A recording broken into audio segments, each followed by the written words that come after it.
యువకునికి తెలియదు. అసలు నీకు దేశంలో లబ్ధి పొందిన యువకుల పేర్లు ఏం తెలుసు? ఏం తెలియదు. మన ప్రపంచంలో 3వ స్థానంలో ఉంది వక్ఫ్ బోర్డు ప్రాపర్టీ మన దేశం. రైల్వే సంస్థ తర్వాత ఎక్కువ ఉన్న ఆస్తి అంటే వక్ఫ్ బోర్డు. అందరికీ రూపురేఖలు లేవు.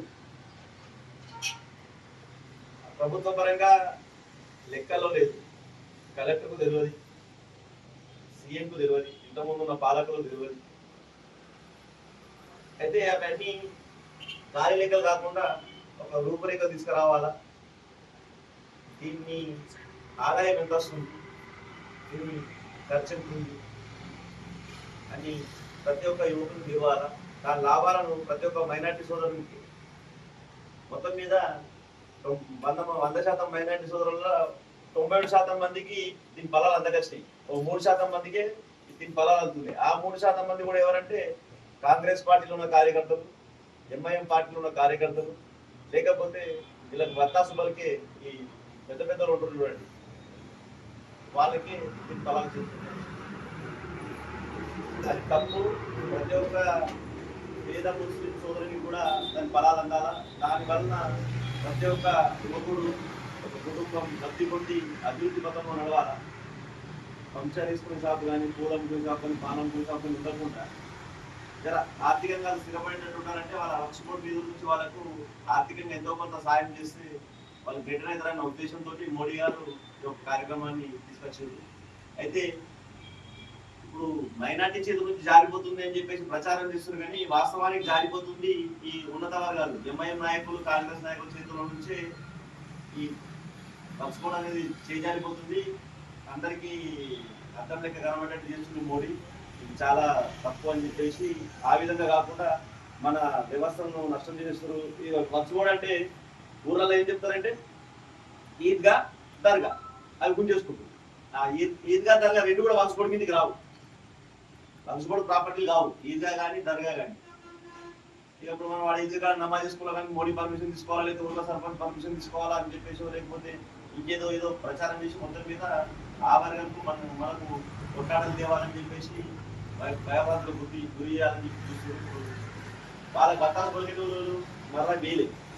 టీడీపీ చంద్రబాబు నాయుడు కానీ, లేకపోతే ఎంఐఎం అసెంబ్లీ ఓవైసీ కానీ, లేకపోతే మమతా బెనర్జీ కానీ, లేకపోతే లాలూ ప్రసాద్ యాదవ్ కానీ, ఇట్లా ఒక్కొక్క ప్రాంతీయ పార్టీ నాయకులు ఎవరైతే ఉన్నారో వాళ్ళ ప్రయోజనాల కోసము ఇక సెంట్రల్ గవర్నమెంట్ కాంగ్రెస్ అయితే 70 సంవత్సరాల నుంచి అసలు కాంగ్రెస్ ముస్లిం ఏం లేదు, ముస్లిం పార్టీ ముద్ర వేసుకుని తప్ప ఒక సందర్భం లేదు.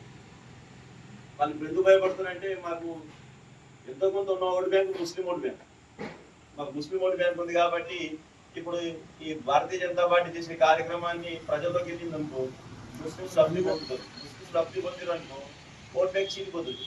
ఆల్రెడీ ఇప్పుడు మహిళలు ట్రిపుల్ తలాక్ చట్టం వల్ల ఓ 10-15% అన్న మహిళలు, ఎడ్యుకేషన్ మహిళలు భారతీయ జనతా పార్టీ మీద మొగ్గుతుంది. ఎందుకంటే ఒక పురుషుడు తనదాకా వచ్చిందాకంటే నాకు అన్యాయం జరిగిన అనుకుంటున్నారు ఈ చట్టం తీయడం వల్ల, కానీ అదే పురుషుడికి ఒక కూతురు ఉండి లేకపోతే ఒక చెల్లెలుండి ఆ బారిన పడ్డప్పుడు దాని బాధ అనుభవిస్తారు. కాబట్టి అతను కూడా తర్వాత అర్థం చేసుకుని మన భారతీయ జనతా పార్టీ వైపు మొగ్గు చూపేందుకు సిద్ధంగా ఉన్నారు. మోడీ గారు సబ్కా సాత్ సబ్కా వికాస్ సబ్కా ప్రయాస్ అనే ఉద్దేశంతో అందరినీ కలుపుకోపోయేటట్టు అంత్యోదయ కార్యక్రమంలో భాగంగా చిట్ట చివరి ఉన్న వ్యక్తి కూడా న్యాయం జరగాలన్న ఉద్దేశంతో పరిపాలనను కొనసాగిస్తుంది. అందులో భాగంగానే ఈ వక్ఫ్ బోర్డు సవరణ చట్టం కూడా తీసుకొచ్చింది. కానీ ఎవరైతే స్వార్థపరులు ఉన్నారో వాళ్ళ ప్రయోజనాల కోసం మైనార్టీ సోదరులకు మనకు చిచ్చు పెట్టే ప్రయత్నం చేస్తున్నారు. ఇప్పుడు అది ఏ రాష్ట్రంలో జరగకుండా కానీ బెంగాల్లో జరుగుతుంది. ఆల్రెడీ ఆస్తులు ధ్వంసం చేయడము, హిందువులను కొట్టడము, నరకడము, చంపడము అలాంటి కాకుండా ఉండాలంటే మనమందరం ప్రతి మైనార్టీ సోదరుని ఇంటికి వెళ్ళి, లేకపోతే మన ఫ్రెండ్స్ కానీ, లేకపోతే వాళ్ళ కార్యక్రమాలు జరిగిన చోట కానీ మనం ఒక 10 నిమిషాల సమయాన్ని కేటాయించి ఖచ్చితంగా ఎక్స్ప్లెయిన్ చేయాలి. ఇది మీకు ఏం అన్యాయం జరగచ్చు, సరే నేను మీకు మోడీ నుంచి మీకు అన్యాయం జరగాల్సిన తర్వాత సంగతి, కానీ వక్ఫ్ బోర్డు నుంచి మీ ఊర్లో లబ్ధి పొందిన వాళ్ళు ఉన్నారా? అసలు వక్ఫ్ బోర్డు అంటే ఏంది, దాని ప్రాపర్టీ యాడుంది, మన రుజువులు ఏమైనా ఉన్నారా, మీకేమన్నా దాని గురించి తెలుసా? ఇక్కడ ఏం ఉందో లేదో మీకు తెలియదు, మేము కొట్లాడాలి ఎందుకు? అదే తప్పుడు సమాచారం అందిస్తారు, మీరు స్వీకరించగలని చెప్పేసి తెలియజేసిన బాధ్యత ప్రతి భారతీయ జనతా పార్టీ కార్యకర్త మీద ఉందని చెప్పేసి దాంట్లో భాగంగానే ఈరోజు నేను రుద్రులకు వచ్చి మీ అందరికీ తెలపడానికి రావడం జరిగింది. ఇప్పుడు అది 9 లక్షల ఎకరాలకు ఆ భూమి జరిగింది. 2006లో వక్ఫ్ బోర్డు ఆదాయము 1200 కోట్లు ఉంటే ఇప్పుడు 9 లక్షల ఎకరాలు ఆదాయం ఎకరాలు ఉన్నప్పుడు ఇప్పుడు వక్ఫ్ బోర్డు వాళ్ళు చూపిస్తున్న ఆదాయము 163 కోట్లు మాత్రమే. 1200 కోట్లు ఎటు, 163 కోట్లు ఎటు, మళ్ళీ 4.5 లక్షలు ఎటు, ఇది 9 లక్షల ఎకరాలు ఎటు. అయితే దీంతో హిందువులకు సంబంధం లేదు. ఒకవేళ ఆ 1200 కోట్లతో ఉద్దేశం ఏంది? ఈ భూములు దానం ఇచ్చిన వాళ్ళ ఉద్దేశం ఏంది? ఈ భూములతోని దీని మీద వచ్చిన డబ్బులతోటి మంచి హాస్పిటల్ పెట్టాలా, లేదా మంచి యూనివర్సిటీలు పెట్టాలా, మంచి కాలేజీలు పెట్టి కింద అట్టడుగున్న ముస్లింలు ఎవరైతే గరీబ్ వాళ్ళు ఉన్నారు, వెనుకబడిన వాళ్ళు ఉన్నారు, ఆ వెనుకబడిన ముస్లింలని వాళ్ళని పైకి తీసుకురావాలా, వాళ్ళకి మంచి విద్య అందించాలా, వాళ్ళకి మంచి వైద్యం అందించాలనే ఉద్దేశంలోనే ఈ వక్ఫ్ బోర్డ్ అనేది ఇది ఉన్నది అన్నట్టు. ఇది ముస్లింల కోసమే ఉంది. కానీ అక్కడ ఎట్లుందంటే చార్మినార్ దగ్గర కొన్ని షటర్లు ఉన్నాయి, మల్గీలు ఉంటాయి, పెద్ద పెద్ద కాంప్లెక్స్లు ఉంటాయి, షాపింగ్ మాల్స్ ఉంటాయి. వాటి కిరాయి ఎట్లా ఉంటుంది అంటే వాస్తవంగా కిరాయి ఉంటే ₹1,00,000 ఉంటుంది, 2,00,000 కిరాయి ఉంటే వాళ్ళు ఇచ్చే రసీదు 500, 260 రూపాయలు పడితే 500, లాస్ట్ 1,200 రూపాయలు నెలకు. వాళ్ళు తీసుకునే కిరాయి ఎంత? లక్షల్లో. ఆడ జమ కట్టేది ఎంత? వందలు, వేలలోనే. అయితే ఈ డబ్బు మాకే హిందువుల జేబులకేం వస్తలేదు, కానీ ముస్లింలకు చెందాల్సిన డబ్బు ఏమైపోతుంది? కొంతమంది బడ లీడర్ల జేబులలో పోతున్నారు. దానివల్ల నష్టం ఎవరికి జరుగుతుంది? ముస్లింలకి నష్టం జరుగుతుంది, పేద ముస్లింలకి నష్టం జరుగుతుంది. అయితే ఈ అన్నిటికీ లెక్కలు ఉండాలా. ఇది ఇష్టం ఉన్నట్టు ఇష్టారాజ్యం లెక్క ఉండద్దని చెప్పేసి దీనికో చట్టం ముందు తీసుకొచ్చింది. అయితే ఇప్పటివరకు ఉన్న దాంట్లో చట్టంలో కాంగ్రెస్ పార్టీ పోతా ఒక చట్టం ఏం తీసుకొచ్చిందంటే, ఇగో ఈ ఫలానా జాగా నాది, ఈ హరిరామ్ సైడ్ బిల్డింగ్ ఏది కట్టిండో ఈ బిల్డింగ్ నాది అని ఒకవేళ వక్ఫ్ వాళ్ళు ఇది నాది అని దావా చేస్తే ఇది మీది కాదు నాది అని ఈయననే ప్రూఫ్ చేసుకోవాలి. ఆయనకి ఇంకో ఆధారం లేదు. లేదా రేపు అల్లవలిబాయి ఇంటికి వచ్చి ఇది ఇల్లు మాది వక్ఫ్ బోర్డు చేయాలంటాడు అనుకో, అల్లవలిబాయి మొత్తం కాయిదాలు తీసుకపోయి అరే బాబు ఇది మీది కాదు ఇది నాది, నేను 100 ఏళ్ళ నుంచి కూడా మా తాతకి వచ్చింది 10 ఏళ్ళకి వచ్చింది అని నువ్వే ప్రూఫ్ చేసుకోవాలా. అంటే వాళ్ళు చేసేది ఏముండదు అది. అంటే ఇప్పుడు అలా చట్టంలో మార్పు ఏం తెచ్చిందంటే, ఇప్పుడు అల్లవలిబాయి భూమి ఉన్నది, మరి ఇది గవర్నమెంట్ ఆ రెవెన్యూ ఆఫీసులో, మండల ఆఫీసులో రిజిస్టర్ ఉంటుందా ఉండదా, రుద్రుడు గ్రామ పంచాయతీలో ఉంటుందా? దాని లెక్క ప్రకారమే ఇది ఎవరిది అనేది చేయాలి తప్పితే మీ ఇష్టం ఉన్నట్టు ఇది మాది అని చెప్పి మీరు నోటీస్ ఇచ్చి చేయడానికి లేదు అని కాకుండా మార్చింది. అయితే దీనికి సంబంధించి కోర్టుకు పోతారు కదా. అంటే ఇప్పటిదాకా ఏంటంటే వక్ఫ్ బోర్డుకి ట్రిబ్యునల్ సపరేట్ ఉంటుంది, ఏమన్నా అందులోనే వాదించాలా, బయట కోర్టుకు సంబంధం లేదు. అయితే అందులో వచ్చే 100 కేసులల్లా 95 కేసులు ముస్లింలే, ఒక 5 హిందువులై ఉంటాయి అన్నట్టు. 95 కేసులు కూడా ముస్లింలే కొట్లాడుతున్నారు. అయితే బాబు అది మా తాత మా ప్రాపర్టీ నాయన మీది కాదని చెప్పి కొట్లాడుతుంది ముస్లింసే ఆట. హిందువుల యొక్క 5 ఉంటున్నాయి, కానీ ముస్లింలే 95 ఉంటున్నాయి. అయితే దీనికి ఏం చేశారంటే ఇట్లా కాదు, దీనికి ఎవరు ఉంటారు? ఈ రెవెన్యూ డిపార్ట్మెంట్ ఉంటుంది, మొత్తం దేశం అంతా అన్ని రెవెన్యూ డిపార్ట్మెంట్లో ఉంటారు. ఇది మాత్రం ఎందుకు ఉండదు? దీనికి సపరేట్ అయింది. పోనీ అదేమన్నా పేదలకు పనికి వస్తుందా అని లేదు, అది పెద్దలు గద్దలై మొత్తం దాన్ని తినేస్తున్నారు.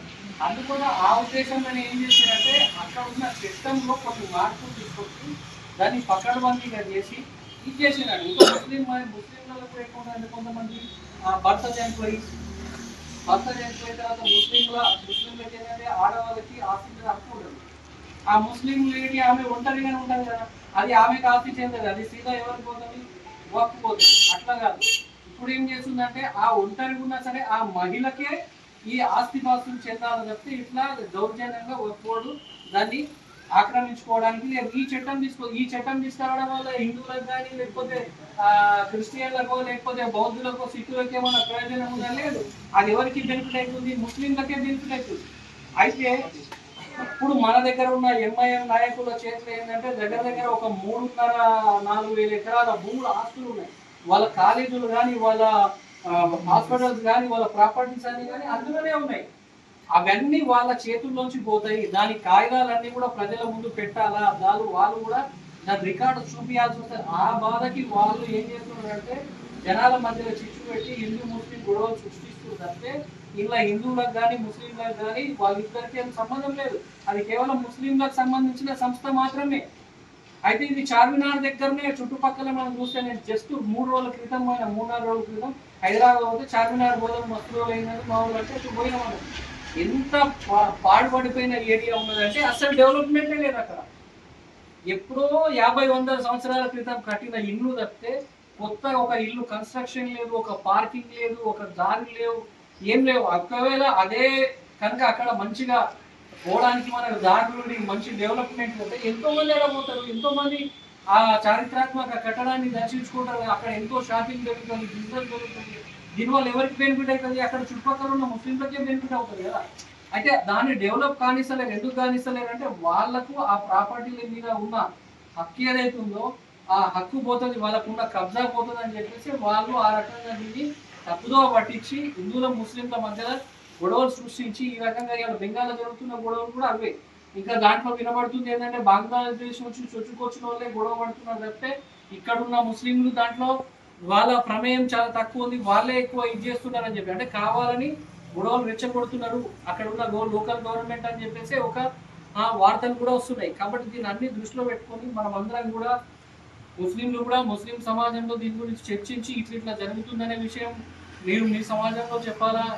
మేము కూడా మాకు అవకాశం ఉన్నట్టు సీనియర్గా చెప్పినట్టు అవకాశం ఉన్న దగ్గర వివరించి చెప్పే ప్రయత్నం చేయాలా. హిందువులలో కూడా ఈ బాబు ఈ చట్టం ఇట్లా ఇది దీనికి సంబంధించింది ఈ రూపంగా ఉందని చెప్పేసి కూడా మనం కూడా దీన్ని ముందుకు తీసుకుపోయి ఏదైతే ఇప్పుడు అన్నదమ్ముల్లాగా అందరం కలిసి ఉంటున్నామో కలిసి మెలిసి ఉంటున్నామో ఆ వాతావరణం ఎప్పటికీ ఉండేటట్టు మన వంతు ప్రయత్నం మనం చేయాలి.